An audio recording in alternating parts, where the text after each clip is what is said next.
Good day and good evening and good everything, and welcome to Mental Health and You. I'm your host, Cynthia Timms, and I'm so happy that you're back with us for this great experiment in mental health support, mental wellness, particularly in communities of color where it's so needed. That leads me to our topic today, a continuation, peer support in the pandemic.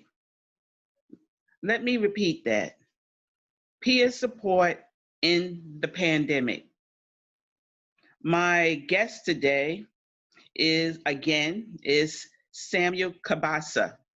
Samuel is a certified peer advocate who's been working in this field, doing his magic, doing his work as a peer for many years. I'm so happy to have him back on mental health and you because we have so much to discuss, so much to furthermore, take up on. Uh, Samuel's about to take his work even further. He's about to take his work to the street, peer support in the street. He's about to start a venture where he's going to be offering peer services to people on the street in the Bronx and beyond. Peer support, case management, um, hand washing, all of these things, but I'll let him talk about that. So I welcome back Samuel Cabassa. Hello, Samuel. Hi, Cynthia, and hello to the audience. I'm glad to be back and grateful I'm for the glad to topic. have you back. Yes. The last time when we left off, part one, you were talking about your varied experiences in peer support and peer advocacy from your over 30 years in prison, and how that has shaped you and influenced your work. So now, here we at 2020, and you've decided, that you want to do something more. You want to take this further. We talked about your mobile hygiene unit. Mhm. So why don't, from your mouth, what's that about and why is that necessary? What is it, by the way? Okay.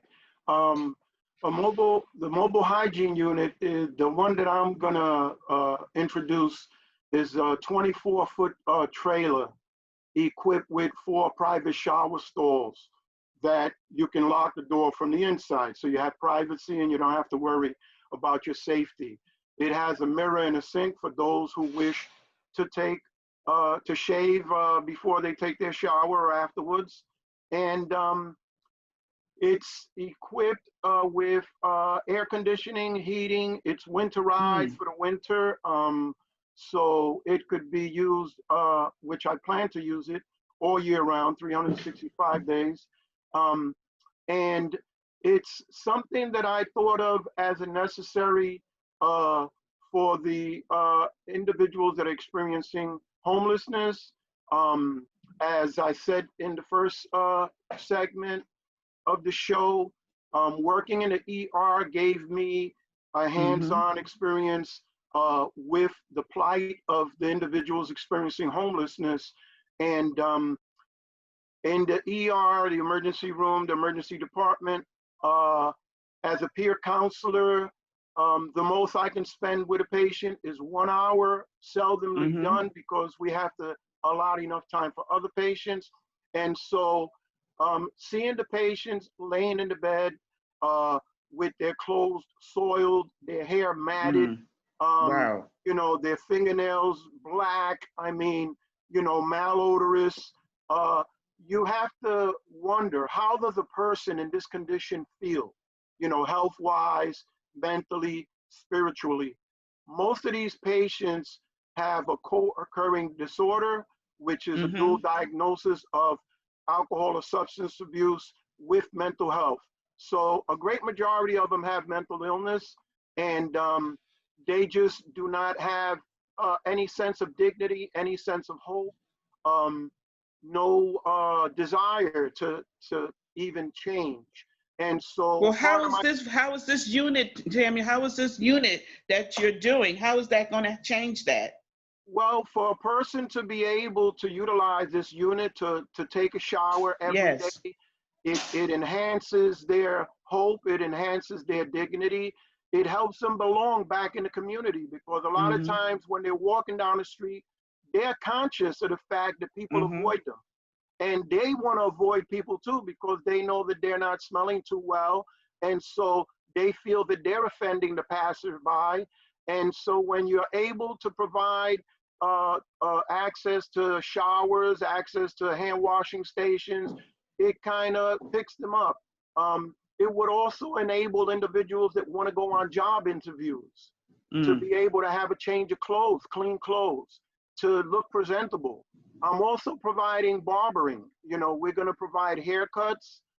We're providing laundry services. The mobile hygiene unit has a room that has 2 washers and 2 dryers.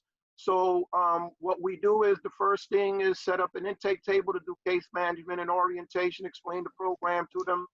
And we're providing hot meals and beverages. And so from there, whoever wants to take a haircut, the haircut is first, the shower second. Um, and I had mentioned in the last segment, one of the doctors at Bellevue, chief resident, Mm-hmm. Michelle Romero, she heard about the venture that I was going to start, and she was very happy. And she asked me if I would be able to use her and other residents and nurse practitioners to do medical health screenings.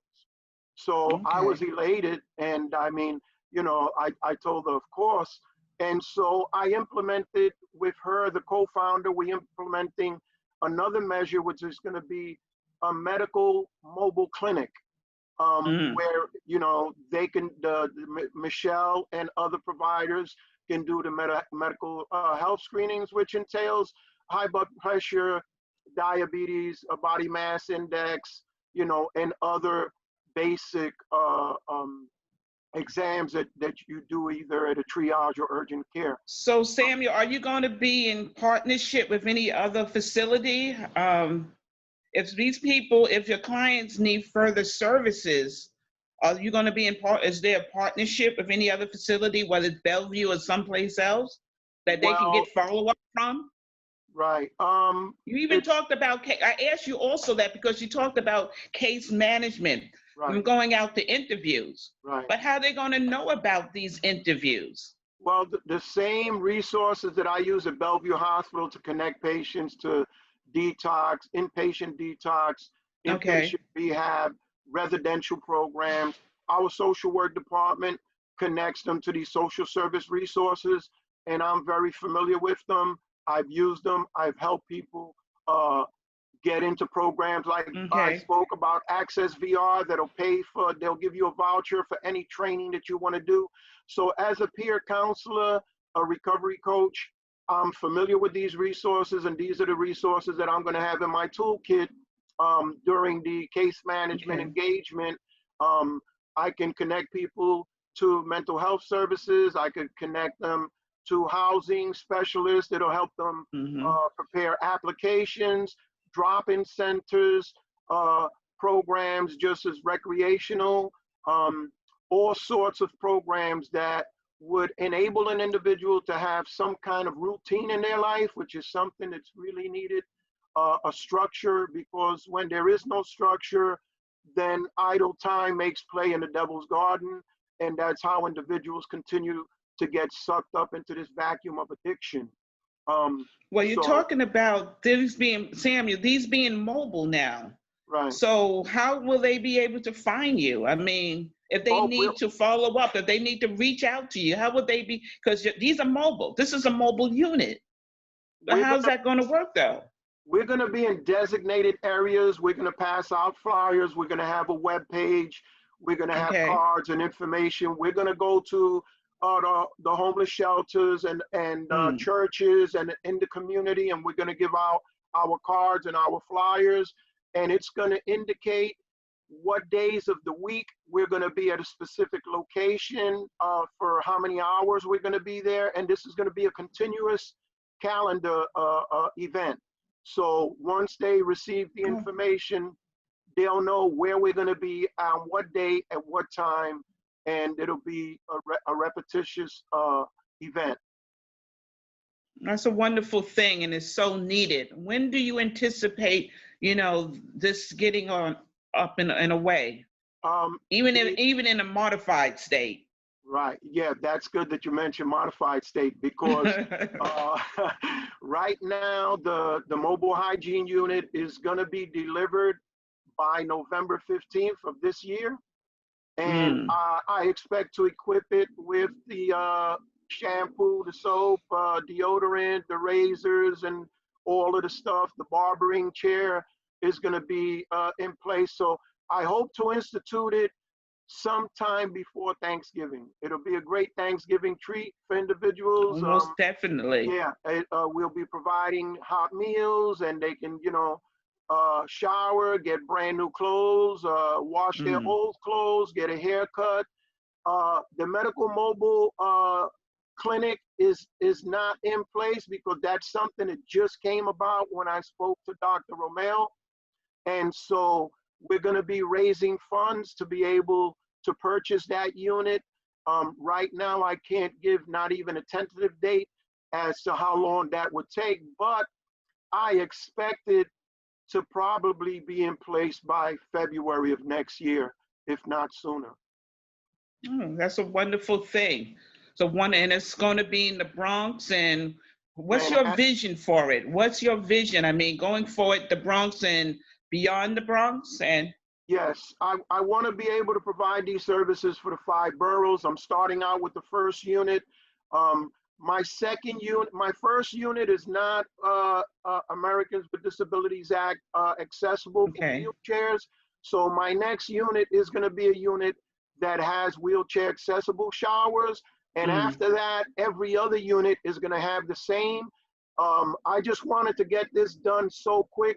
I invested $13,000, my only $13,000 of my own money, to have the unit delivered by November 15th. If I would have waited to do the fundraising and everything else, the unit would not have started getting built till sometime in March, April, or May of next year. So I feel bad that I wasn't able to have enough money to put a down payment on a wheelchair accessible hygiene unit, but I figured this is a start. And my vision is to have at least 4 units in every borough that do not rotate, that just stay there 7 days a week.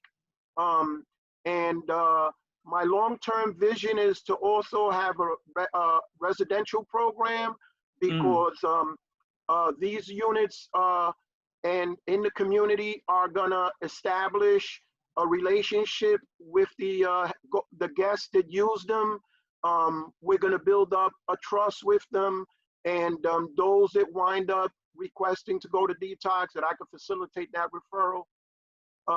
I would want them to have some place to go when they come out of detox, because a lot of times the detox is just a mini vacation of 5 days, and it's not a vacation because of the pain they go through detoxing. So I shouldn't use that phrase, but the detox, when they finish with it, if they don't sign up into a rehab or residential program, they go right back to the same environmental factors. And so as a long-term vision, I want to have a bunch of residential units where they can stay from 6 to 18 months and get acclimated to their daily living functions again, so they could go to their medical appointments. They'll get escorted from the residential unit by recovery coaches. They'll learn how to navigate a laptop, a desktop, their phone, how to send emails. We're going to teach them how to do faxing. We're going to connect them with trainings, which Access VR would more than likely pay for, so that when they leave this residential program, they leave with employable skills, marketable skills. And while they're in this program, we're going to do fundraising, and we're going to have a hobby craft shop where we're going to take woodwork, like right now, if you go on Facebook Marketplace, There's a lot of people that tell you, hey, I have this furniture, all you got to do is come pick it up and it's yours.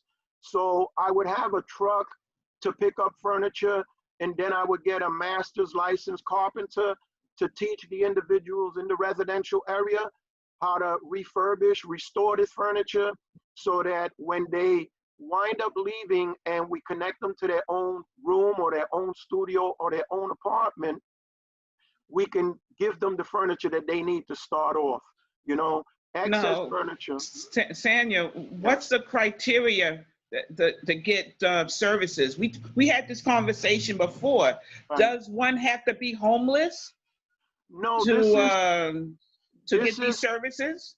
This is for homeless, for the poor, and especially the veterans, who a lot of them are homeless. But this is specifically for the marginalized population, because other individuals can get connected to housing through Section 8, through Hudson Link, the HUD program. You know, they don't have the same problems. This is for individuals that are experiencing street homelessness, sheltered homelessness, and that they don't have the ability to get access to hygiene. You know, we can't expect to take care of individuals that are not in dire straits, because that's more suitable for the social services department, and generally Medicaid and Medicare take care of individuals that are in that need.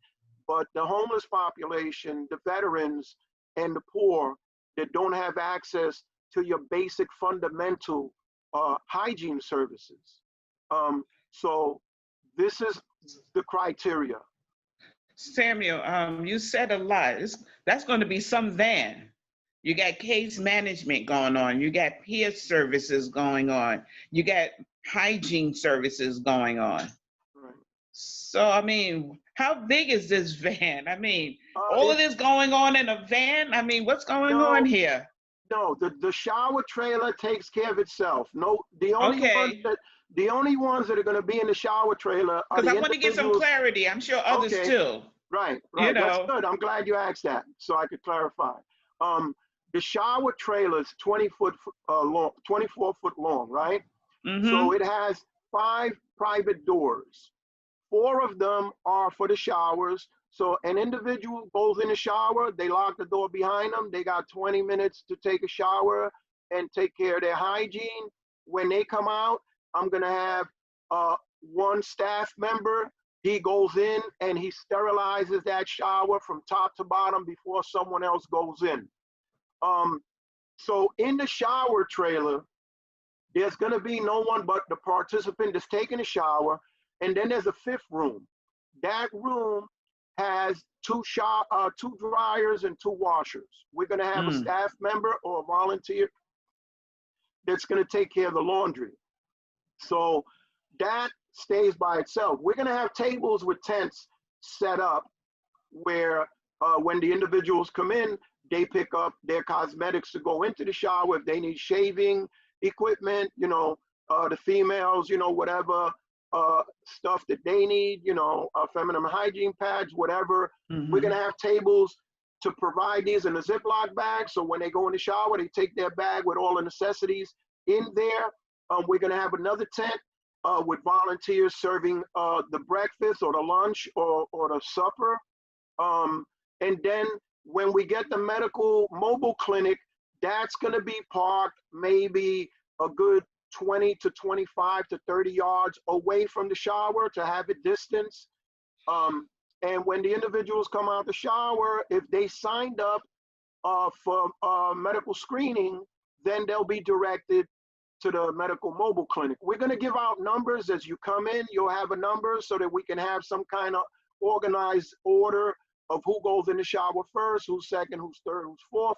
We could provide 4 showers at a time at 20-minute intervals. In 1 hour, we should be able to service, let's say, 10 people, because it takes some time to clean and wipe the showers down. Yeah, that's another question, Samuel. In the age of COVID, in the age that we're in now, the pandemic, I mean, what challenges is that presenting, as far as hygiene, as far as cleaning, making sure everyone is safe in the midst of everything, in the midst of peer support? Yeah. I mean, is it going to be any type of special precaution? It has to be. But what will that look like? Okay. That's what I'm asking. All right. We have a special disinfectant that kills MRSA, which is one of the strongest viruses around. So the individual that goes in to clean the shower, he's going to have full gear at all times. He's going to change his gloves and his gown. He's going to have a face shield. He's going to have the N95. When he goes in there, he's going to wipe every surface that's in there. He's going to use that special disinfectant. The individuals, every time someone exits the shower, before someone else could go in there, it's going to be clean. We're going to provide PPE and gloves to every participant that comes. When they go see the doctor, they're going to have their mask on. They're going to have their gloves. The doctors are going to be equipped with the equipment that they need to make sure that they're safeguarded and that the customers or clients are safeguarded. When we serve breakfast, it's going to be single tables where only one person can sit down to eat at a time, one chair. After they finish, that's going to be wiped down. We're going to have volunteers that are going to bring the food to them and pick up the garbage and discard it. The individual's not going to roam around. They're going to go from one station to the next. It's going to be a tough project, but I have a lot of confidence that we're going to be able to get it on. And one thing that I forgot to mention, when I worked, I mentioned it in the last show, when I worked at Wyckoff Hospital, I worked with a very wonderful certified recovery peer advocate named Daniel. I met with him the other day because he and I are going to be the first peers to start this program. He's an Iraq war veteran. He was there from 2000 to 2005. He suffers from PTSD. He's in treatment, as I am myself, for major depression. He has his depression, anxiety, and stuff like that. So he's going to be a tremendous asset. Like I said earlier, we have a lot of veterans that are suffering from mental illness, and Daniel's very equipped in all aspects of the word as a human being and as a professional to help individuals that are veterans that need someone that can relate to them. Because peer support is about a person that has walked in the client or customer or patient's shoes. And Daniel and I have walked in it. I don't know if I mentioned it last time, but not only did I experience 34 years of incarceration, I lost my wife to AIDS. I lost family members. So there's not much that an individual in the street, when they come up and they meet me, that I cannot relate to. There's not anything that I can't transition my experiences to learn from an individual, to see how I can help that individual, and Daniel as well. So I believe that with Daniel and myself, Daniel has many years of experience. We're equipped to take this program to the next level. What's going to be a challenge is the funding. How many people want to see these services succeed? How many people? Well, are you going to have any fundraising? That will be a challenge. So are you planning any fundraising, whether online or in person, anytime soon? Yes. Or how can somebody donate? If they want it, is there a website or how can they reach out to you? Say someone, an angel investor, another peer, or someone of goodwill and good hope. Right. If someone, how can they reach out and help you? In the closing credits to this show, there's going to be an email and a phone number, and there's a domain for a web page that will be up and running by next week, but the domain has already been acquired. The name of the program is Community Health and Hygiene Mobile Services.